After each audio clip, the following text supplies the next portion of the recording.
The Quran makes the claim that Jesus was not crucified, but instead he was raised by God to be with him. And this can be found in Surah chapter 4, verse 157. And it says, "For their saying, surely we killed the Messiah, Jesus the son of Mary, the messenger of God. Yet they did not kill him, nor did they crucify him. But it is only seemed like that to them. Surely those who differ about these are indeed in doubt about him. They had no knowledge about him, only the following of conjecture. Certainly they did not kill him. No, God raised him to himself. God is mighty and wise." So the Quran, of course, is saying that Jesus did not die by crucifixion. But I want to actually test it. Is that claim historically accurate or not? And for this episode, I won't even go into the Christian writings. Of course, the Christian writings do affirm the crucifixion, but I will not use those. I will use non-Christian sources to look and to see what the historians have to say.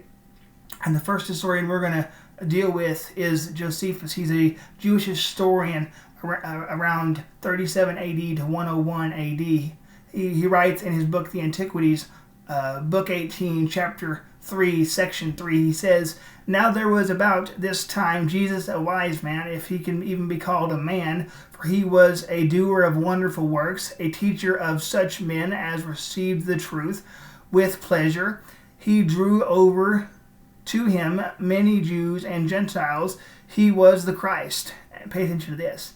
"And when Pilate, at the suggestion of the principal men among us, had condemned him to the cross, those who loved him at first did not forsake him, reappear to them alive again the third day, as the divine prophets had foretold. These and 10,000 other wonderful things concerning him, and the tribe of Christians so named from him are not extinct at this day." So here we have a Jewish historian who affirms that Jesus did in fact die by crucifixion. We need to continue on, and we can see a Roman historian, Tacitus, in his book, the Annals, book 15, section 44, he says, "Such indeed were the precautions of human wisdom. The next thing was to seek means of propitiating the gods, and records were added to the sublime books, by the direction of which prayers were offered to Vulcanus, Ceres, Pepin, and Juno." These are the Roman gods. Was entrusted to the Mertrons in the capital, then on the nearest part of the coast, whence water was procured to sprinkle the fane and image of the goddess.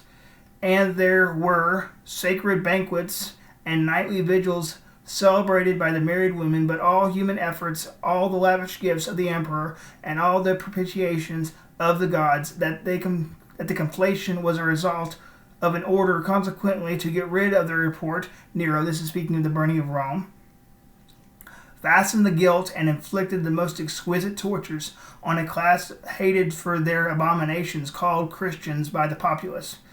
Notice this. Christus, or Christ, from whom the name had its origin, suffered the extreme penalty during the reign of Tiberius Caesar at the hands of one of our procurators, Pontius Pilate. Now, the extreme penalty in the Roman Empire, would be crucifixion.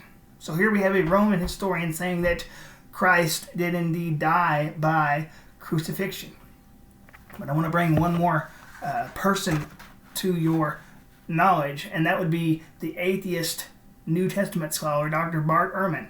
In his book, The New Testament, A Historical Introduction to the Early Christian Writings, on page 229, he says, "In any event, Tacitus' report confirms what we know from other sources, that Jesus was executed by order of the Roman governor of Judea, Pontius Pilate." So once again, we have an atheist New Testament scholar who affirms that Jesus did indeed die by crucifixion.